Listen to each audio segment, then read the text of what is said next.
Hello there, and welcome to X and Y Gaming. Yugi Muto got a bunch of new cards released that reflect on his older cards, and so I'm going to go through each of them, be it when they were introduced in the anime, when they were reintroduced in the Dark Side of Dimensions movie, and then now when they're reintroduced when they're being reintroduced in the trading card game, but as more of a modern strategy. I mean, frankly, what? 1, 2, 3, 4, maybe 13 and 14, I guess 15, technically 16. Basically, 16 different cards that you'd be running 2 to 3 copies of get smushed down to only 10 cards. And that's pretty good, especially considering a lot of these have way better effects than their original counterparts, but we'll get into that shortly. And by shortly, I mean right now. Starting with Gandora, the Dragon of Destruction, as first seen in the original Yu-Gi-Oh! Manga and anime. It says, cannot be special summoned, so right off the bat we're doing bad. Now you can pay half your life points to destroy as many cards on the field as possible that isn't Gandora, and if you do, banish them all. And this card gains 300 attack for each card destroyed this way, which, really not that much. Once per turn during the end phase, if this card was normal or flip summoned this turn, send it to the graveyard. Honestly, pretty bad. Just horrible. The retrain, Gandora X, the Dragon of Demolition, says that when this card is normal or special summoned from the hand, you can destroy as many other monsters on the field as possible, and if you do, inflict damage to your opponent equal to the highest attack of the field, on the field, among those destroyed monsters. Your choice of tied. Now this card's attack becomes equal to the damage inflicted to your opponent by this effect, and once per turn during your end phase, have your life points. Also, absolutely horrible.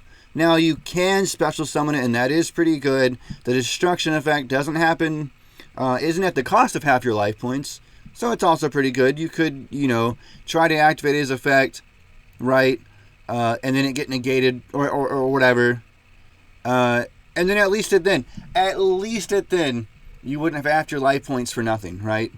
That's the only thing I can think of. It's still just a board wipe on legs, and his attack is still only based on, if your opponent has a monster that has a really high attack power, then he'll have a high attack power. Otherwise, he might have a low attack power. Hopefully you wouldn't waste a board nuke on legs on weak attack. But anyways, which now brings us to the newest, Gandora, the Dragon of Destruction. It gains 300 attack for each banished card. Now, that's right off the bat amazing, because you can use something like, say, Pot of Desires or Pot of Extravagance and get some banished cards out and have his attack up be not total trash. I believe if my off the top of the head math is correct, he'd be at least 1800 after a Pot of Extravagance, which isn't the worst thing, especially considering his effect, which I'll just read it now. And you can only use each of the following effects of Gandora, the Dragon of Destruction, once per turn. If you control Gold Sarcophagus of Light, which we'll get to, for the record, is simply just a retrain of Gold Sarcophagus, you can special summon this card from your hand. You can pay half your life points, so if this goes and gets negated, that's pretty bad. You paid half, but hear me out. Destroy as many other cards on the field as possible, and if you do, banish them.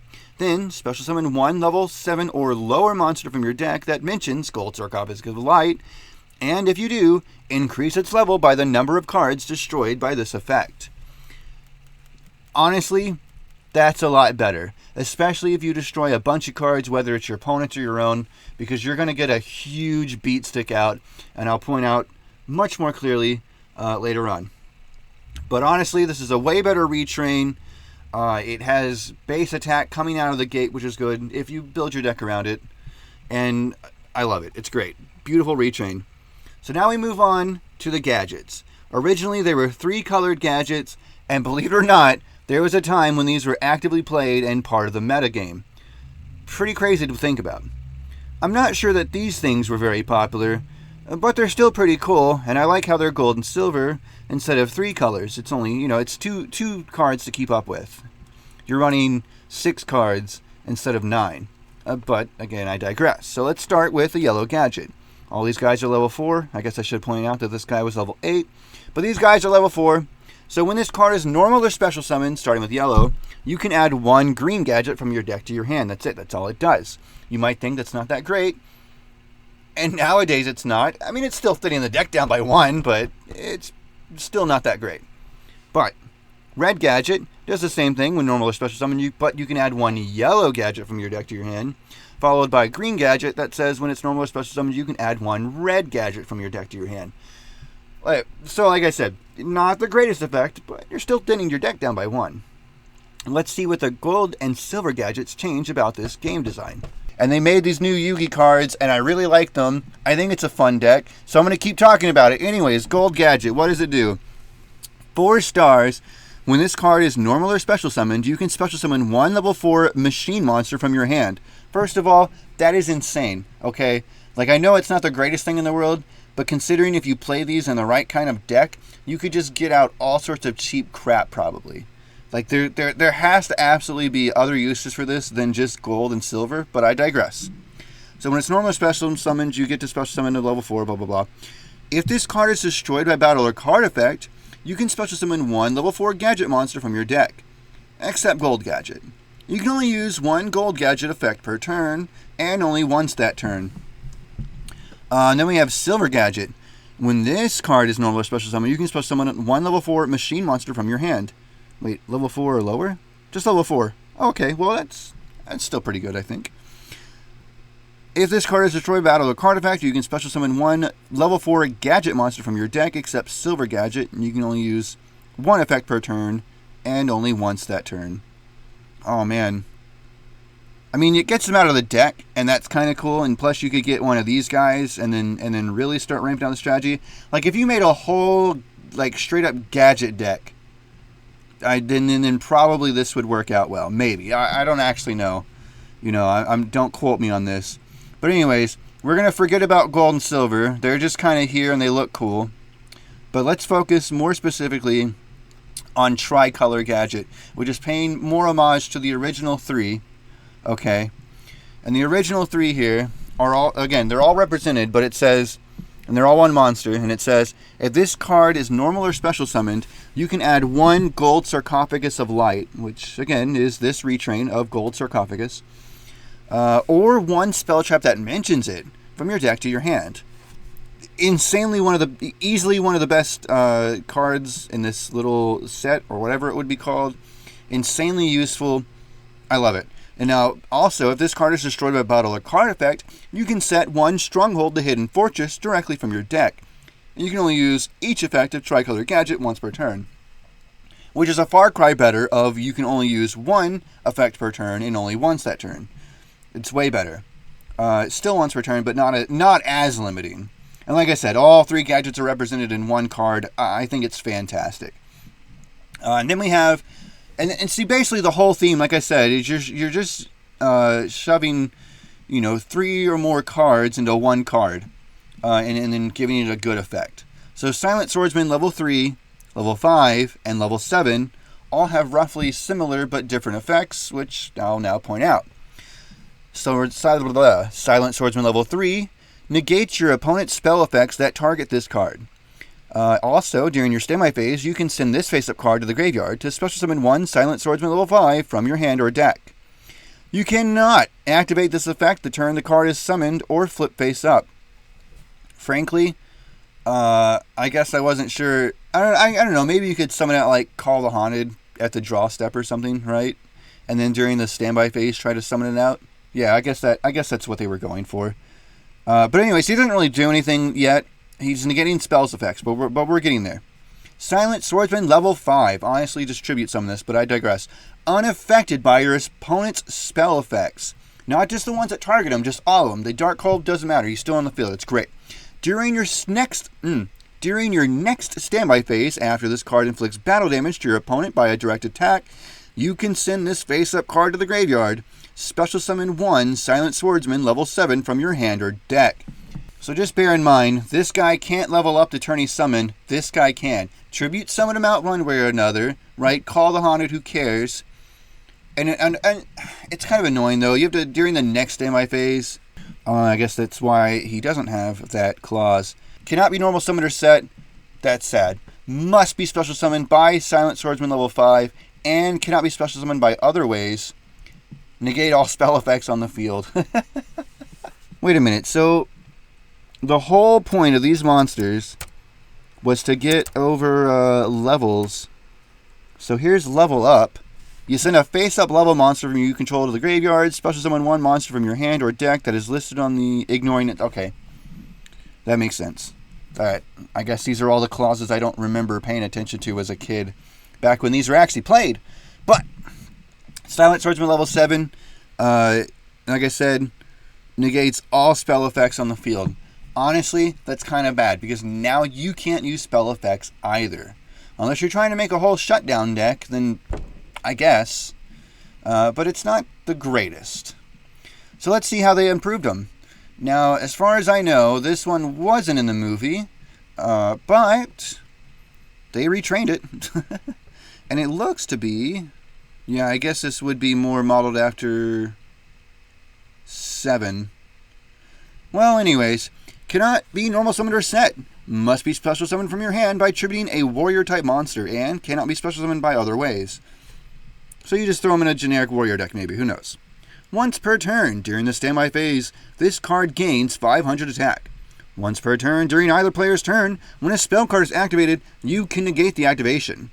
If this card is destroyed by battle, or if this card is in its owner's control is destroyed by opponent's card effect, you can special summon one Silent Swordsman monster from your hand or deck, except Silent Swordsman, ignoring its summoning conditions. That's so weird, because obviously Silent Swordsman, by name, is a Silent Swordsman monster, by category. But I'm assuming this probably wants you to get something like Silent Swordsman 5 first. I mean, that's pretty good. Summon a 4 that looks like 7. That's pretty nice. But let's see how they modernize it. Also level 4, called Silent Swordsman 0. Once per turn, during the standby phase, increase this card's level by 1. While this card's current level is higher than its original level, it gains attack equal to the difference times 500. When your opponent activates a card or effect that targets Gold Sarcophagus of Light and or a monster that mentions it, you can, as a quick effect, negate the activation, and if you do, increase this card's level by 1. Now you can only use that effect of Silent Swordsman 0 once per turn, but, I mean, come on now. It goes back to targeting, which is kind of annoying. It's not as useful, but it pays homage to the level 3 that he can negate targeting. But it's a lot more protective because you can use it to stop someone from destroying your Gold Sark, or someone else that mentions it, like if they're trying to come after your Geas or Marshmallow. We'll get to him. He's my favorite. It's great. And the level does not cap at 12. But honestly, if you go that far, then now you're just win more. You know what I mean? There's a point where it's like, oh, he's powerful, and like you don't need that much attack. Come on. Now we move on to the Silent Magicians, and there's actually only 2 of them to cover instead of 3, but that's fine. So we'll start with the smaller one, who looks suspiciously a lot like Mighty Mage. I digress. Each time your opponent draws a card, or cards, you place 1 spell counter on this card with a maximum of 5. This card gains 500 attack for each spell counter on it. During the standby phase of your next turn, after you place the 5th spell counter on this card, you can send this card with 5 spell counters to the graveyard. Special summon 1 Silent Magician level 8 from your hand or deck. Now oh my gosh, all of this is horrible. Now, first of all, we're talking back in the day when you maybe had a bunch of Pot of Greeds, Graceful Charities, or even Upstart Goblins running rampant. Maybe, I think, Upstart Goblin. So you actually had a lot higher chance of them playing cards that would give it attack. But if they were any bit of intelligence, they wouldn't play those cards, and they would instead just play a monster, attack over it, and then play their draw cards. So much digression going on. So you go through all that, somehow get 5, and it stays onto the field into the next standby phase. All this is so slow and so sad. But you get rewarded with Silent Magician level 8. Can't be normal summoned or set, has to be special summoned by Silent Magician level 4, and last but not least, unaffected by your opponent's spell cards. Honestly, I feel like this one's a lot harder to get out than this one, and maybe that was kind of the point. He shuts down all spell cards, and this one, it doesn't shut them down, it's just not affected by them. Maybe, is that better? I mean, if he's shutting down all your spell cards, that's all your opponent's. That's your opponent's board wipes. You know, harpies, Raigeki, none of it, no effect. Huh. Well, let's see the retrain. Silent Magician. Cannot be normal summoned or set. Must be special summoned from your hand by attributing a spellcaster type monster. Sounds very familiar to this guy. And it says, this card gains 500 attack for each card in your hand. Okay. Once per turn during either player's turn, when a spell card is activated, you can negate the activation. Nice. Nice. There's a period after that. That's it. There's no other clause. Just once per turn during either player's turn as a quick effect. Free spell card negation. That's amazing. If this card is destroyed by battle or this card is in its owner's possession destroyed by opponent's card effect, you can special summon one Silent Magician monster from your hand or deck except Silent Magician, ignoring its summoning conditions. Whoa, whoa, whoa, whoa, whoa, whoa, whoa. Whoa, whoa, whoa. Ignoring its summoning conditions. Oh. Oh. Okay, well you would just summon this guy. Or play this and summon that guy. You would just go straight for the throat. Okay. Well, that's a little bit better. That's making that okay. So this level 4 and this level 4 in a spellcaster and warrior deck would by proxy be making level 7 and level 8 more playable. Okay, that's fine. But let's see how they spice up the Silent Magician with the new support. And I didn't really point this out, but Silent Swordsman 0 is using the artwork of level 3, while in the background you can see level 7. Same thing for Silent Magician, who starts off as level 4, but in the background is level 8. Now, if your opponent draws any number of cards, you increase this card's level by the number drawn.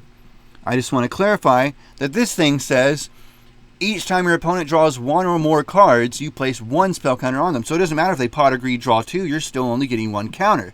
If somehow they manage to play pot agree and draw 2 cards, hey, guess what? You're going up by 2 stages.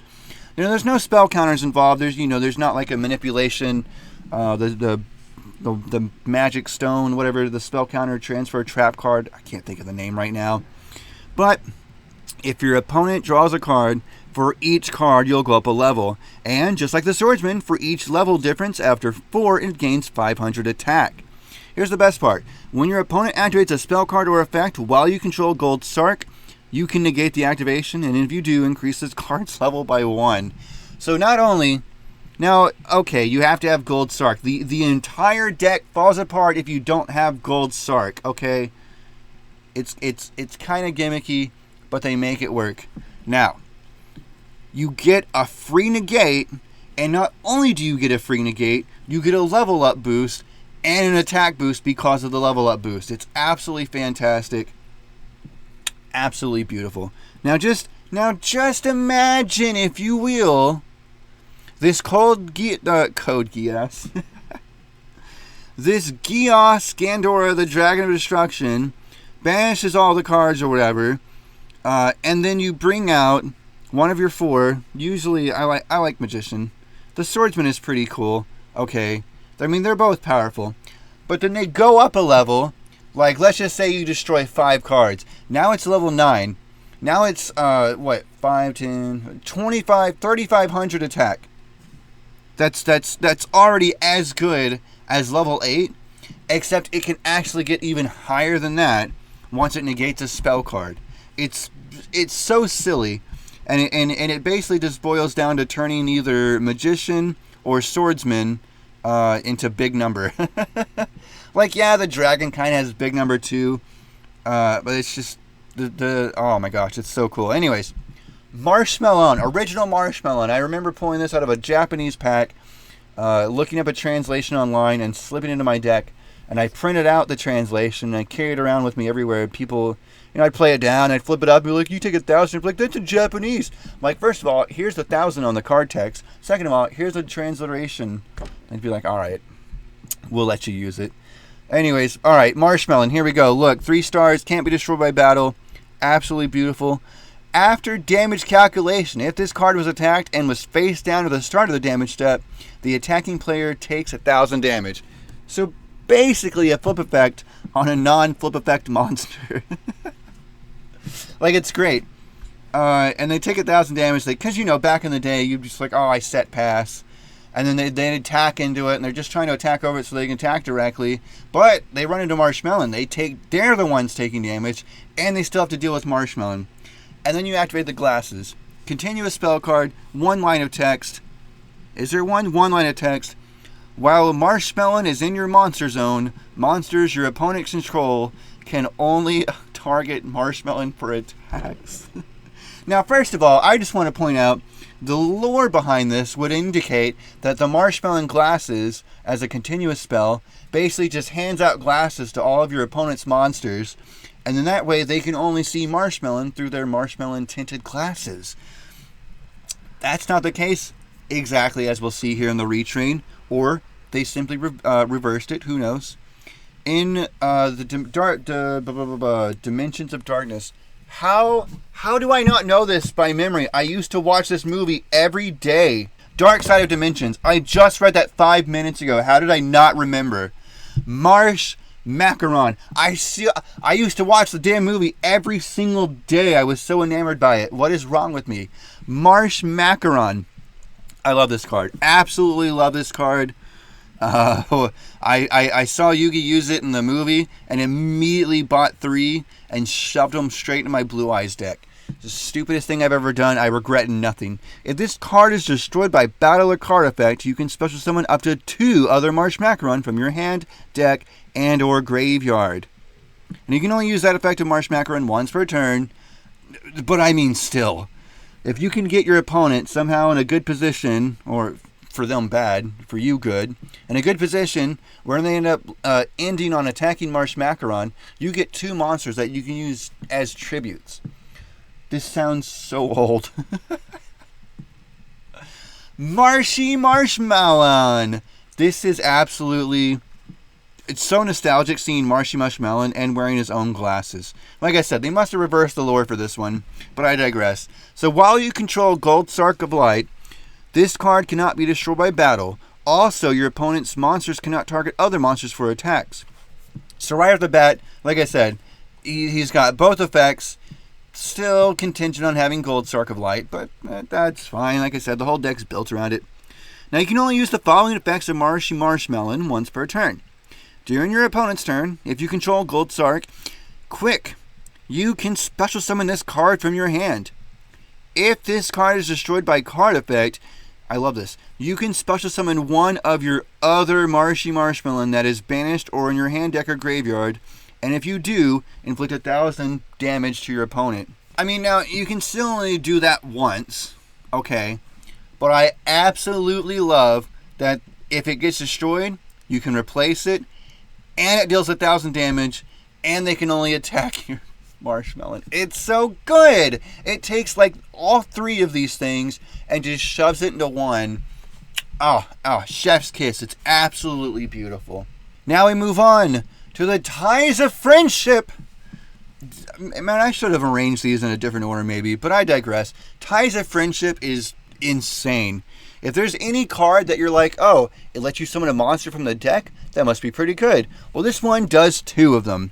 Now, again, you gotta control Gold Sark, but if you control Gold Sark of Light and a monster that mentions it, special summon up to 2 level 4 or lower monsters with different names from your hand and or deck that mention Gold Sark of Light. Also, you cannot special summon monsters from the extra deck for the rest of this turn after this card resolves.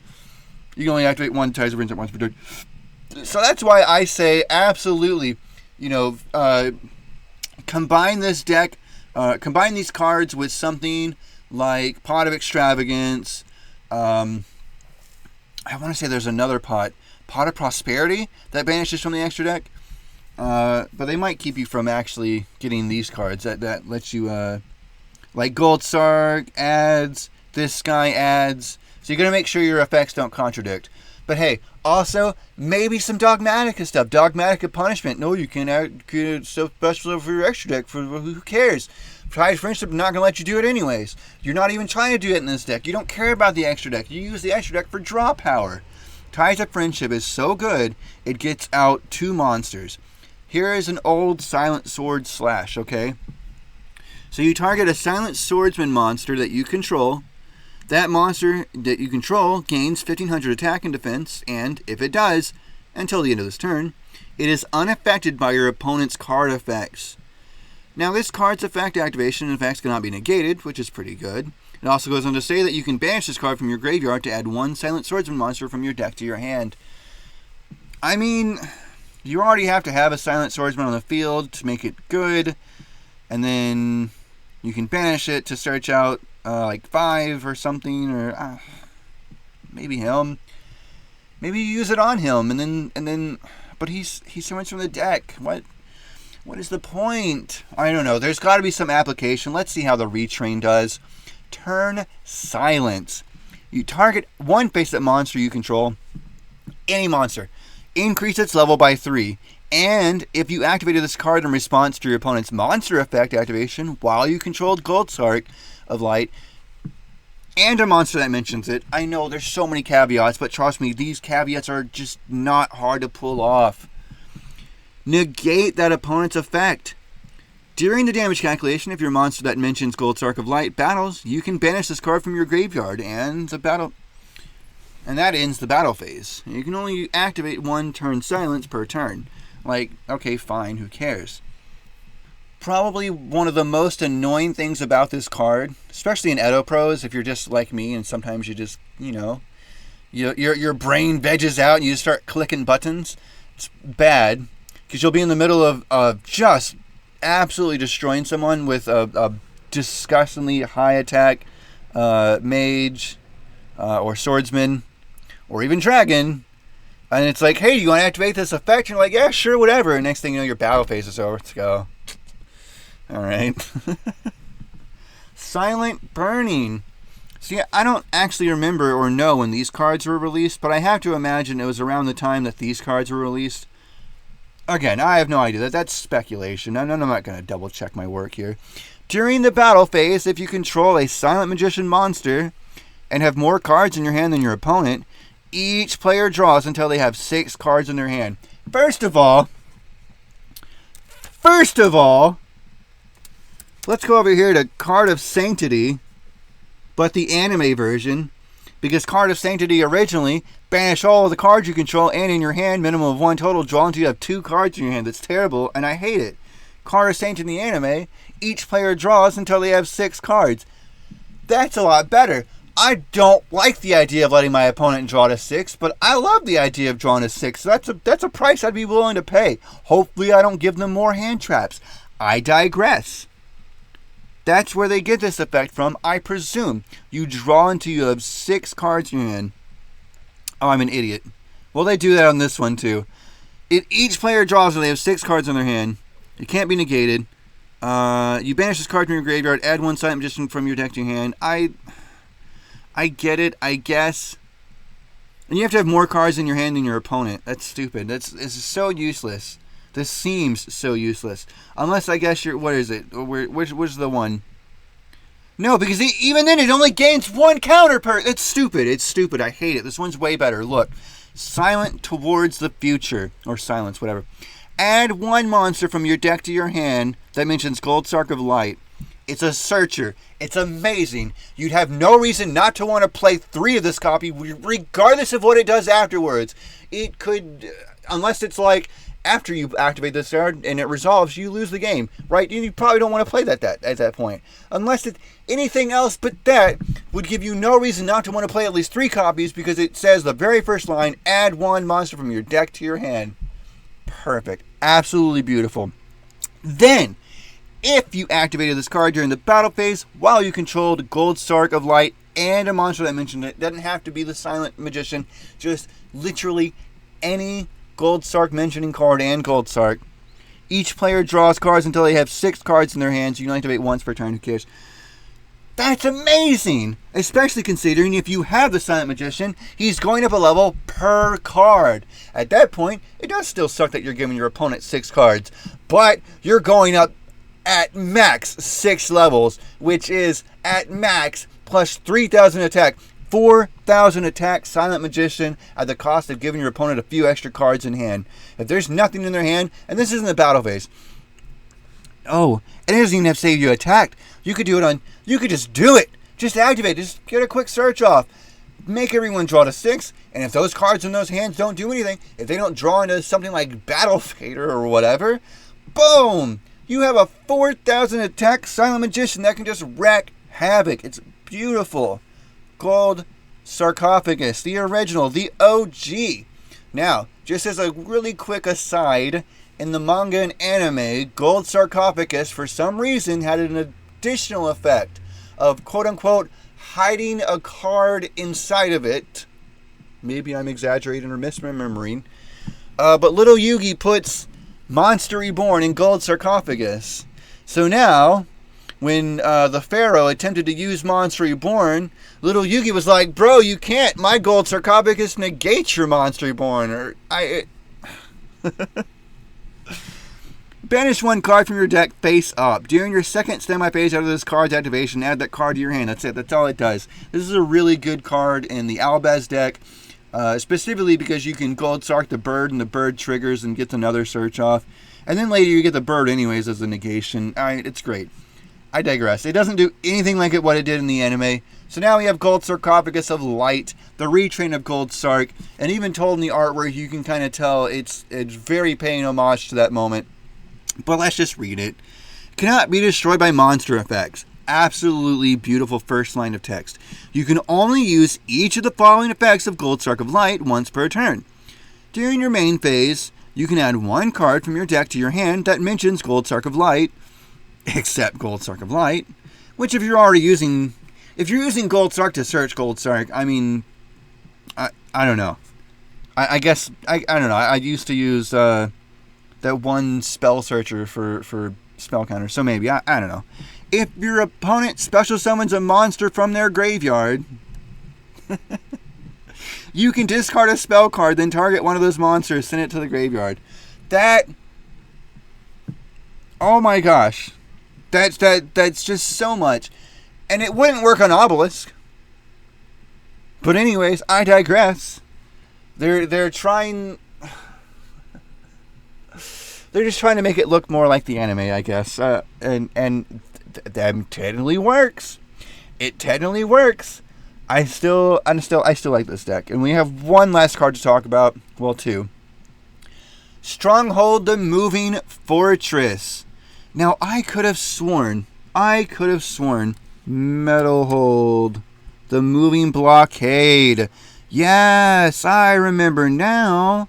Okay, so Stronghold, the Moving Fortress was in the manga and anime, and then in the movie they did it again, but with this, I remember now. I should have... see, I feel so stupid. So here we go. We'll just start with the original. Special summon this card in defense position as an effect monster. It's still also a trap card. And used to, it would still also take up the original spot that the trap card was activated from. Nowadays, that doesn't happen anymore, though it's still treated as a trap. So, if you were to say, negate the monster's effect, you could do that, and he would be 0, because he wouldn't, they wouldn't be anymore. But, oh, it's so good. It's so good. So, you summon it out, you control green, red, and yellow, and it gains 3,000 attack. Otherwise, you pretty much just use it as a 2,000 defense wall. That's pretty much how I remember anyone else using it for. And that's fine. Now we have Metalhold, the Moving Blockade. Activate this card by targeting any number of level 4 machine-type monsters you control. Special summon this card as an effect monster. There it is, still also a trap card. Then equip those face-up monsters to this card. Oh, good lord. If summoned this way, this card gains attack equal to the combined attack of the monsters equipped to it by this effect. Monsters your opponent controls cannot target monsters you control for attacks except this one. Also, your opponent cannot target monsters you control with card effects except for this one. I mean... they made it more protection-y than this, and it gains... Does it have 2,000 base defense? No, it doesn't even have 2,000 base defense. And it only gains the combined attack. So what are the... So, just... If we're using lore, he's going to be equipped with a gold... and a silver gadget. Wait a minute. So they have to be on the field. It's not even like get them back from the graveyard or something. No, they have to be on the field, not dead somehow. 1700 attack, 1500 attack. So what, 3200 attack? That's what you're going for? 3200 attack fortress? That's good enough for you? Can't be targeted by anything effect? Can't be attacked by anything except, like, only it? Oh my gosh. What do they do with this one? Let's see. Stronghold, the Hidden Fortress. Also has YGR on it for the gadgets. Is it in the same... it's in the same configuration too. Left, top, right, bottom. Left, top, right, bottom. Nice. Special summon this card as an effect monster. Same as before. With 2000 built-in defense, it's also still a trap. Now it has these two effects. Gains 1000 attack for each card you control that is Gold Sarcophagus of Light or a monster that mentions it. So let's just say, on average, you have this guy, a mage, a swordsman, the Gold Sark, and I just maybe use some of the Marsh Macaron too. So that's 1, 2, 3, 4, and himself. He counts for himself because he mentions Gold Sarcophagus of Light. He at that point is an effect monster that mentions Gold Sarcophagus of Light. So he's in 1000. That's right off the bat. Just that alone is like 5000 attack, right? Am I wrong? 1, 2, 3, 4, 5000 attack. Absolutely beautiful. Just a good old beat stick. Also, once per turn, when an opponent's monster declares an attack while you control Gold Sarcophagus of Light, you can destroy that monster.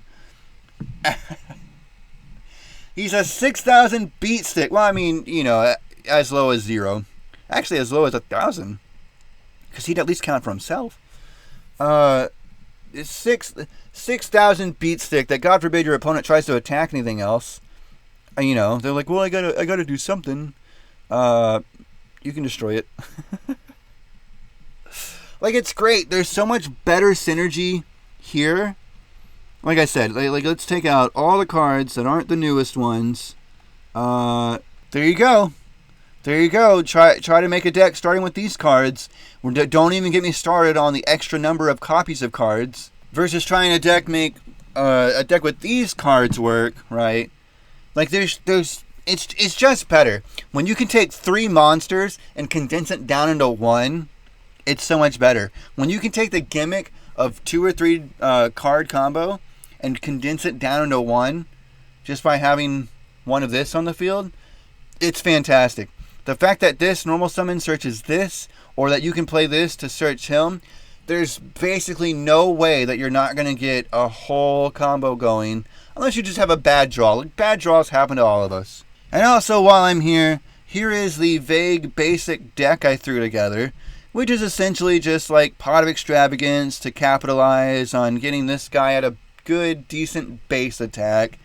And then you also have, 3 of the searchers. You have 2 of these guys because they're easily searchable out with Ties of Friendship. You don't necessarily need 3 of them. And you don't necessarily need 3 Marsh Shyamalan, especially because you can only use his replacement effect once per turn. Now, because he comes out of the hand deck or graveyard, or is banished, there's basically no place for him to hide. You'd have to accidentally or otherwise your opponent would have to banish your 1 extra copy face down. And that's it. Other than that, there's basically no way you're not going to recycle them, so you don't really need 3. Like I said, you're either going to search them out with Gold Sark, because I'm pretty sure, like I said, you can add 1 card. Yeah, any 1 card. Doesn't have to be a monster, just any 1 card.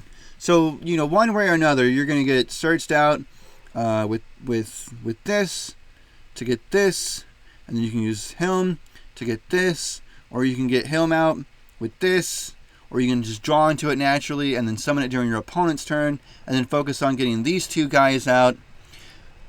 And then, you've got, you go to TCG to show why I only have a certain number of cards. Gold Sarcophagus of Light, it's pretty much an homage to this deck. I felt no reason not to play at least 1 copy. But then you got your, one of. You can only play one Called by the Grave. I'd probably play more if I could. And then you have Ash Blossom, Forbidden Droplet, Cross Out Designator, Infinite Impermanence, right? Just generic, powerful, good cards that can be used to help interact with your opponent and keep them from doing things that you would otherwise not want them to do, while you can focus on your Yugi-based strategy of getting out your swordsman and or your magician to pump their levels up to huge numbers, maybe also have a dragon, probably also have the dragon, because a lot of this comes together when you have him and use his effect. And it's just, it's so good, it's so much fun. And I really want to make a proper, good, strong, competitive deck with these cards. Like, I don't know why. Maybe it's just nostalgia. Maybe it's just from watching the movies and the animes and the mangas and, growing with the characters as I grew up. Whatever it is, whatever strange psychological reason makes me look at these cards and go, finally, a cohesive strategy that can be played using all these monsters in the same deck. Because usually, probably, you're going to focus on, just the Magician. Or just the Swordsman. Just a Warrior variation of the level deck. Just a Spellcaster variation. You're probably not going to play with gadgets in a Silent Swordsman deck, much less so in a Marshmallow. Unless you're just a madman, okay? Look, if you're out there, I love you, okay? All I'm saying is, these new cards were released. I had no choice but to go try them out, and I have been absolutely floored with them. Okay? Fantastic. I love it. 10 out of 10.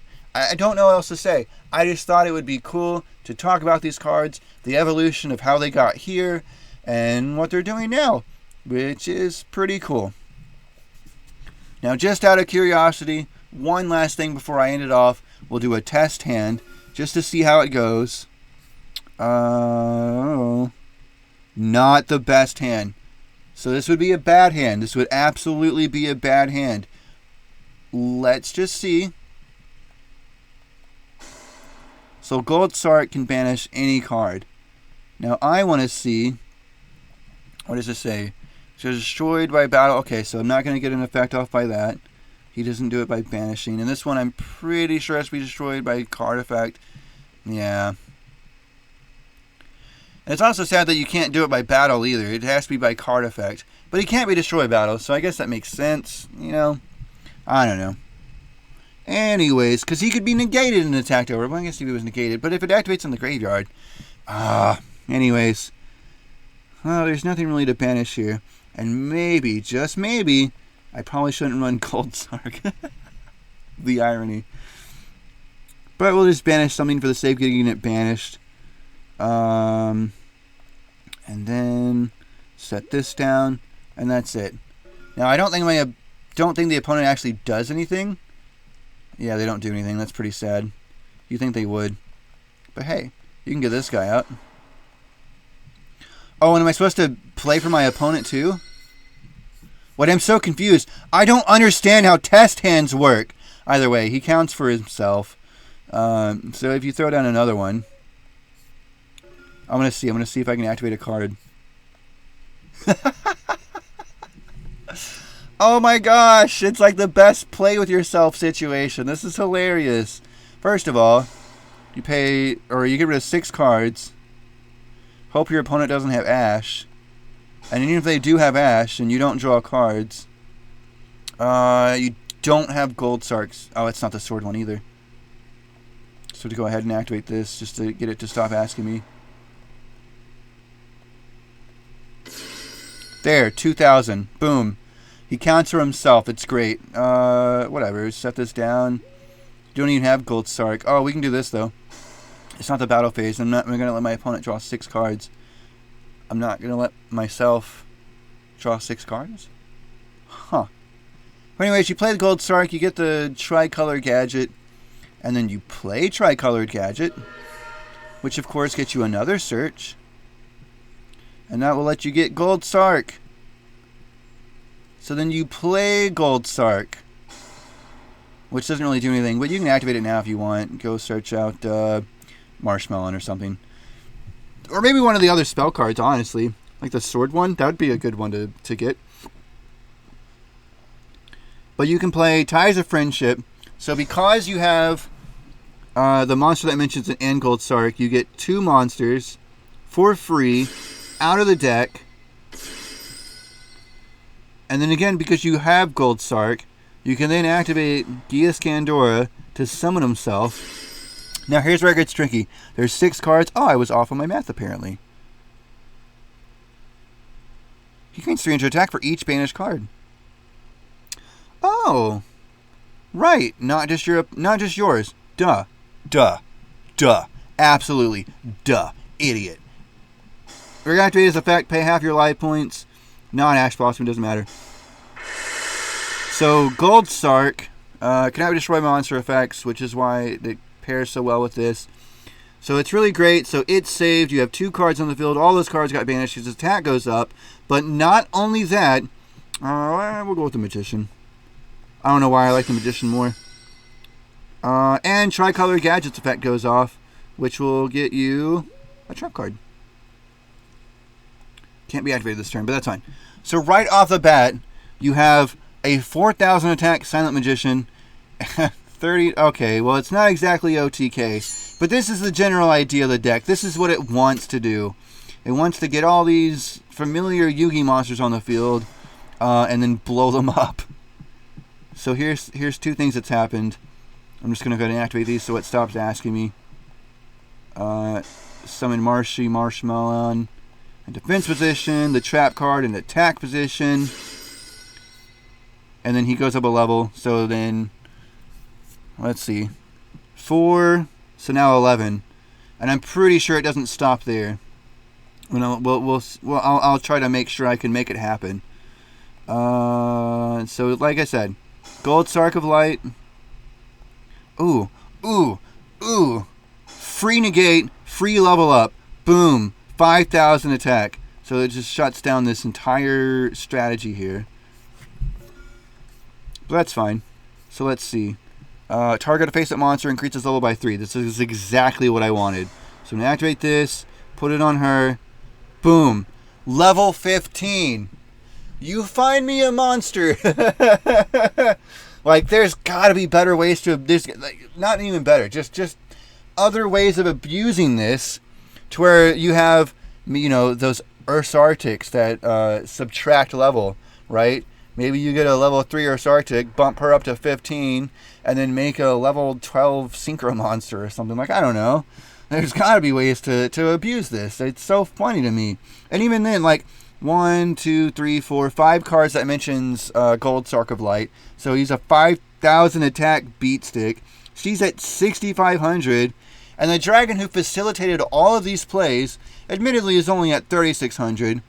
But like I said, if you had a whole bunch of cards that were, you know, besides the main Yugi strategy here, to banish cards from either player's side, because it's for just all banished cards, face up, face down, doesn't matter. Yours, your opponent's, doesn't matter. 300 attack for each banished card. It's so much more inclusive. It's so much more powerful. Well, it has a more higher power ceiling, I guess. It's just so good. It's so good. I love it. I love how they all work together. I love how Marshy Marshmallow has those glasses and functions basically the same way, including even Marsh Macaron. I like that the dragon gains attack on all of the ones. I like that the magician and the swordsman keep gaining attack and keep gaining levels. It doesn't max at 12. It keeps going. It's so silly, and it's so powerful, and it's so good. Now, is this meta? Probably absolutely not. And the things that make... yeah, we're going to end the battle phase. The things that make me think about this that are like, well, it's probably not going to be that good. It's because of how all these cards have to work together. You have to have Gold Sark of Light, and you have to have a monster that mentions it already on the field for like the majority of all the other effects to take place. So I don't know. To me, it seems like it's not that hard. You're either going to draw in a Gold Sark, or you're going to draw in a dry color, or like this, where it was just a bad hand. And one way or another, again, unless it's a bad hand, you're going to have a monster that mentions it, and you're going to have Gold Sark on the field. So for me, theoretically, it's not that hard to get all these effects off. And I guess if you really wanted to make use of your links, you could. If you wanted to, I guess. I don't know. I mean, like I said, these aren't really in here for that. Usually, if you're going to activate Ties of Friendship, you're not going to be able to, even use the extra deck anyways. But just, it's so much fun. I like it. I like the way that I like it. I don't know how else to say something I've already said or say it over and over again. It's so nostalgic. It's so cool that they work together, and I love it. I really like it. I like these cards. I like this deck, and I would like to see what else can be done with them to make them even more competitively viable. Hey, how's it going? I'm going to step in right here a little bit near the end of this video and show an actual updated version of this deck that I've been running. I guess this is just some extra stuff I've been working with. I clearly took this hard out. But anyways, back to, focusing. It's really hard to do that. Just a quick rundown, alright? It's a new Yugi support Dogmatica deck, basically. So, Fleur-de-Lis, Maximus, Gaia Scandora, 3 Tricolor Gadget, 2 Silent Swordsman 0, 2 Silent Magician 0, 2 Mashy Marshmelon, 3 Ash Blossom and Joyous Spring, 3 Disciple of Nadir, 3 Pot of Extravagance, 2 Ties of Friendship, 1 Called by the Grave, 2 Forbidden Droplet, 1 Cross-Out Designator, 3 Turn Silence, 3 Silence Towards the Future, 3 Gold Sarcophagus of Light, 2 Infinite Impermanence, 2 Stronghold of the Hidden Fortress. Then for the extra deck there are 3 Garura, 3 Elder Entity Intis, a Myriologic Aggregator, a number S39 Utopia the Lightning, number S39 Utopia Prime, number S39 Utopia Access Cold Talker, Nightmare Phoenix, Unicorn, and last but not least, Tri-Brigade Farigit ×2. Side deck is just some stuff I took out, like the extra Gandoris, Zeus, extra Nightmares, and whatever. Just extra copies of stuff, whatever, who cares? Put more important things that matter to you. You know what I'm saying? This is just where I'm at right now. And one last final thing I can say. I just thank you for watching this absolutely long, deranged deluge of Yu-Gi-Oh! Card information. I highly encourage you to make Jesus your Lord and Master. And I love you.